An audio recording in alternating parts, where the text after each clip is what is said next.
जाएगी? क्या कोई इसे बचा पाएगा? एक ऐसा है जिसने पूरी सृष्टि को हिला दिया और एक अवतार का अंत किया। यह कोई साधारण युद्ध नहीं था, यह था ईश्वर अहंकार का युद्ध। तो तैयार हो जाइए एक अद्भुत कथा के लिए, जहां शक्ति, भक्ति और न्याय की पराकाष्ठा देखने को मिलेगी। भगवान वराह और हिरण्याक्ष की इस दिव्य कथा को जानने के लिए वीडियो को अंत तक जरूर देखें। बहुत समय पहले इस संसार में एक ऐसा भयानक क्षण आया जिसकी कल्पना मात्र से ही समस्त प्राणियों के हृदय कांप उठे। यह वह समय था जब पृथ्वी पर भयावह घटनाएं घटने लगी, समुद्र में भयंकर लहरें उठने लगी और तीनों लोकों में अनेक प्रकार के भयंकर उपद्रव होने लगे। स्वर्ग, पृथ्वी और आकाश सभी भय से कांप उठे। आकाश में नक्षत्र और ग्रह विचलित हो गए, भयंकर आंधियां चलने लगी और सूर्य तथा चंद्रमा पर राहु केतु बार बार ग्रहण करने लगे। बिजली लगातार चमकने लगी, नदियों और जलाशयों का जल सूख गया। उल्लू और सिंह जैसे जीव अजीब और अशुभ ध्वनियाएं निकालने लगे। ऐसा प्रतीत हो रहा था मानो प्रलय आने वाली हो। इन भयंकर घटनाओं के पीछे एक कारण था, दैत्य हिरण्याक्ष और उसका बड़ा भाई हिरण्यकश्यप का जन्म। ये दोनों राक्षस कश्यप मुनि और उनकी पत्नी दिति के गर्भ से उत्पन्न हुए जुड़वा भाई थे। जैसे ही वे जन्मे, उनका शरीर अत्यंत विशाल और पर्वत के समान दृढ़ था। उनकी आंखों से अग्नि के समान ज्वाला निकलती थी और उनके शरीर पर स्वर्ण आभूषण, कुंडल और कवच सुशोभित थे। वे असाधारण बलशाली और अजेय प्रतीत होते थे। क्या आप जानते हैं कि ये दोनों दैत्य कौन थे? भागवत पुराण के अनुसार ये कोई साधारण राक्षस नहीं थे, बल्कि वे भगवान विष्णु के परम भक्त जय और विजय थे, जो वैकुंठ के द्वारपाल थे। एक दिन जब भगवान विष्णु विश्राम कर रहे थे, तभी ब्रह्मा जी के मानस पुत्र 4 कुमार सनक, सनंदन, सनातन और सनत कुमार उनसे मिलने वैकुंठ पहुंचे। ये चारों अत्यंत तपस्वी थे और अपनी कठोर तपस्या के कारण छोटे बालकों जैसे दिखते थे। जब वे भगवान विष्णु के दर्शन के लिए द्वार पर पहुंचे, तो जय और विजय ने उन्हें रोक दिया, क्योंकि उन्हें संदेह हुआ कि ये कोई साधारण बालक है।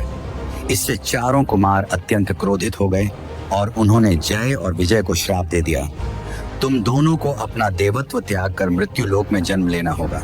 जय और विजय ने भगवान विष्णु से श्राप को समाप्त करने की प्रार्थना की, लेकिन भगवान विष्णु बोले, मैं इस श्राप को तो समाप्त नहीं कर सकता, लेकिन मैं तुम्हें 2 विकल्प देता हूँ। या तो तुम 7 जन्मों तक मेरे भक्त बनकर रहो, या 3 जन्मों तक मेरे शत्रु बनो। जय और विजय अपने प्रभु से अधिक समय तक दूर नहीं रहना चाहते थे। उन्होंने 3 जन्मों तक भगवान विष्णु के शत्रु बनने का विकल्प चुना। इसी कारण वे पहले जन्म में हिरण्याक्ष और हिरण्यकश्यप बने। धरती पर जन्म लेने के बाद हिरण्याक्ष और हिरण्यकश्यप ने समस्त संसार को अपने अधीन करने की ठान ली। वे अमृतत्व प्राप्त करना चाहते थे। इसके लिए हिरण्याक्ष ने कठोर तपस्या कर ब्रह्मा जी को प्रसन्न कर लिया। जब ब्रह्मा जी ने उसे वरदान मांगने को कहा, तो उसने यह मांगा कि उसे कोई देवता, दैत्य, गंधर्व, यक्ष, किन्नर, नाग, मनुष्य, पशु या कोई भी घात अस्त्र न मार सके। वरदान मिलते ही हिरण्याक्ष अत्यंत अहंकारी हो गया और उसने तीनों लोकों में आतंक फैलाना शुरू कर दिया। उसने इंद्रलोक पर विजय प्राप्त कर ली और वहां के देवताओं को पराजित कर स्वर्गलोक पर अधिकार कर लिया। फिर वह पाताल लोक पहुंचा और वरुण देव को युद्ध के लिए ललकारने लगा। वरुण देव ने कहा, तुम बहुत बलशाली हो, लेकिन भगवान विष्णु से अधिक शक्तिशाली नहीं।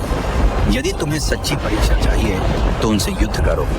हिरण्याक्ष ने अपनी शक्ति का प्रदर्शन करने के लिए पृथ्वी को रसातल समुद्र के गर्भ में डाल दिया। इससे पूरे ब्रह्मांड में हाहाकार मच गया। देवगण ब्रह्मा जी के पास पहुंचे और उनसे सहायता की याचना की। ब्रह्मा जी चिंतित हुए और भगवान विष्णु की आराधना करने लगे। तभी भगवान विष्णु ने वराह अवतार धारण किया। भगवान वराह एक विशाल दिव्य जंगली सूअर वराह के रूप में प्रकट हुए। उनका शरीर के समान विशाल था, उनकी चमक सूर्य के समान और उनकी प्रकाश विशाल। वे अपने विशाल दांतों में पृथ्वी को उठाकर रसातल से टकराए। जब हिरण्याक्ष ने देखा कि भगवान वराह पृथ्वी को बचाकर ले जा रहे हैं, तो वह अत्यंत क्रोधित हो गया और उन्हें ललकारने लगा, अरे पशु, तू पृथ्वी को कहाँ ले जा रहा है? इसे ब्रह्मा जी ने हमें दिया है। आज मैं तेरा अंत कर दूंगा। भगवान वराह ने पहले तो उसकी बातों को अनसुना किया, लेकिन जब वह बार बार उन्हें ललकारने लगा तो भगवान को क्रोध आ गया। उन्होंने पृथ्वी को समुद्र के ऊपर स्थापित कर दिया और फिर युद्ध के लिए तैयार हो गए। हिरण्याक्ष और भगवान वराह के बीच भीषण युद्ध हुआ। हिरण्याक्ष बार बार माया की शक्ति से खुद को अदृश्य कर लेता, कभी अचानक प्रकट होकर हमला करता तो कभी जोर जोर से हंसता और डरावनी आवाजें निकालता। उसने हड्डियों और रक्त की वर्षा तक कर दी, लेकिन भगवान वराह अविचलित रहे। उन्होंने अपने प्रचंड पराक्रम से हिरण्याक्ष को पराजित कर दिया। अंततः उन्होंने अपने सुदर्शन चक्र का प्रयोग कर हिरण्याक्ष का वध कर दिया। जैसे ही हिरण्याक्ष का वध हुआ, देवताओं ने आकाश से पुष्प वर्षा की और भगवान वराह की स्तुति करने लगे। संपूर्ण ब्रह्मांड में पुनः शांति स्थापित हो गई। इस प्रकार भगवान विष्णु ने अपने वराह अवतार से पृथ्वी की रक्षा की और हिरण्याक्ष के अत्याचारों का अंत किया। यह कथा हमें यह सिखाती है कि अहंकार और अधर्म का अंत निश्चित होता है और भगवान सदैव धर्म और सत्य की रक्षा के लिए अवतार लेते हैं।